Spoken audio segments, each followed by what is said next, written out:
দেখুন, বেলডাঙ্গার ঘটনায় মুখ্যমন্ত্রী তিনি কাকে দায়ী করছেন তার দিক থেকে কিন্তু একেবারে স্পষ্ট করে দিয়েছেন। মমতা বন্দ্যোপাধ্যায় বলেছেন কোট আনকোট বিজেপি এই দাঙ্গাগুলো করাচ্ছে, এখানেই থামছেন না। তিনি বলছেন এর পেছনে ভারত সরকারের এজেন্সি আছে, অর্থাৎ ভারত সরকারের এজেন্সি তাহলে ভোটের আগে মেরুকরণ করানোর জন্য পশ্চিমবঙ্গেও দাঙ্গা করাচ্ছে। কি বলছে? সবার আগে বলি সুমন, আপনি শুরু করলেন কথাটা নৈরাজ্য দিয়ে। আমি বলছি কথাটা নৈরাজ্য নয়, কথাটা নেই রাজ্য। আদৌ এই পশ্চিমবঙ্গে আদৌ কি কোনো রকম শাসন আছে, কোনো রকম আইন আছে, কোনো রকম প্রশাসন আছে যেখানে মুখ্যমন্ত্রী নিজে বলছেন আমার হাতে নেই? এবং আমরা শুরু করেছিলাম ওই দুর্গাপুরের সময় একটা টাইম বাঁধা হয়েছিল যে 8টা পর্যন্ত। এখন তো মুখ্যমন্ত্রী উল্টে এই সুতপাকে বলছেন যে গেছিল কেন এই গন্ডগোলের মধ্যে। অর্থাৎ আপনারা সাংবাদিকরা আপনারা কিন্তু নিজ দায়িত্বে যাবেন সুমন।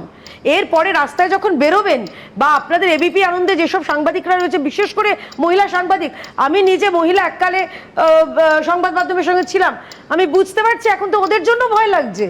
আগে ডাক্তার, পরে হলো উকিল যারা ছাত্র, আইনের ছাত্রী, তারপরে হলো যারা ওই দুর্গাপুরের যে মেয়েটি সেও স্টুডেন্ট, এবার হলো সাংবাদিক।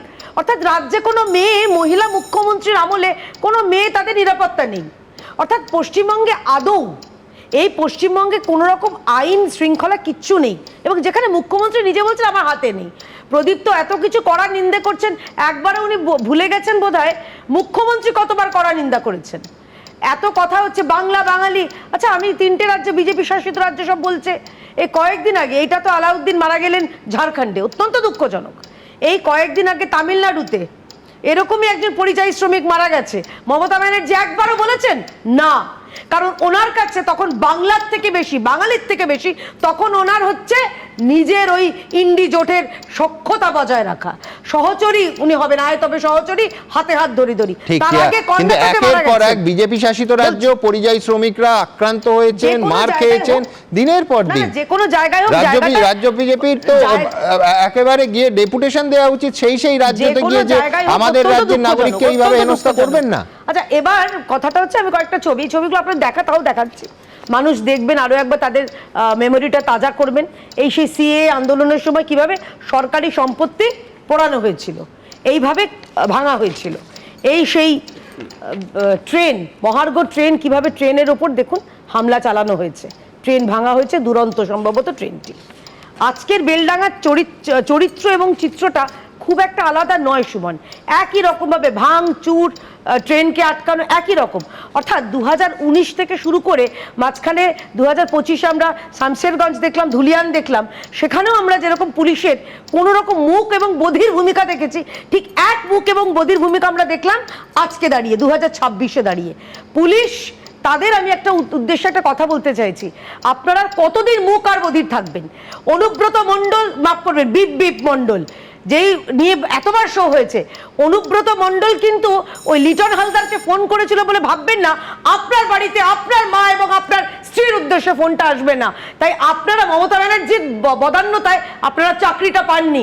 তাই অন্তত এই রাজ্যে যখন সাধারণ মানুষ বিপর্যস্ত, বেলডাঙ্গা এমনই একটা জায়গা, বেলডাঙ্গা থেকে একটু এগিয়ে রেজিয়ানগর, এই জায়গাটা যেটা হয়েছে ভাবতা এবং বেলডাঙ্গার মাঝামাঝি, বেলডাঙ্গা থেকে একটু এগিয়ে রেজিয়ানগর, সেখানে কি আছে?